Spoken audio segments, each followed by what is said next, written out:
కడప జిల్లా జమ్మలమడుగులో APS RTC అద్దె బస్సులో అమానుష ఘటన చోటు చేసుకుంది.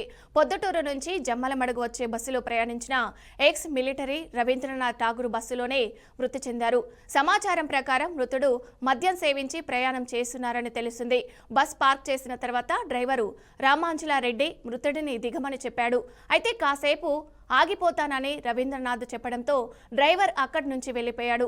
తర్వాత బస్సు క్లీనర్ మృతదేహాన్ని అమానుషంగా బహిర్గతం చేసి బస్సు బయటకు లాగి పడేశారని ఆరోపణలు ఉన్నాయి. ఇక ఈ ఘటనపై స్థానికులు పోలీసులకు సమాచారం అందించడం ద్వారా అర్బన్ పోలీసులు కేసు నమోదు చేసి దర్యాప్తు చేస్తున్నారు. కడప జిల్లా జమ్మలమడుగులో ఏపీఎస్ ఆర్టీసీ అద్దె బస్సులో అమానుష ఘటన చోటు చేసుకుంది. పొద్దుటూరు నుంచి జమ్మలమడుగు వచ్చే బస్సులో ప్రయాణించిన ఎక్స్ మిలిటరీ రవీంద్రనాథ్ ఠాగూర్ బస్సులోనే మృతి చెందారు. సమాచారం ప్రకారం మృతుడు మద్యం సేవించి ప్రయాణం చేస్తున్నారని తెలిసింది.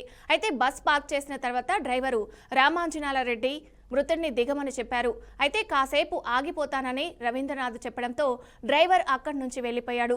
తర్వాత బస్సు క్లీనర్ మృతదేహాన్ని అమానుషంగా బహిర్గతం చేసి బస్సు బయటకు లాగి పడేశారని ఆరోపణలు ఉన్నాయి. ఇక ఈ ఘటనపై స్థానికులు పోలీసులకు సమాచారం అందించడం ద్వారా అర్బన్ పోలీసులు కేసు నమోదు చేసి దర్యాప్తు చేస్తున్నారు.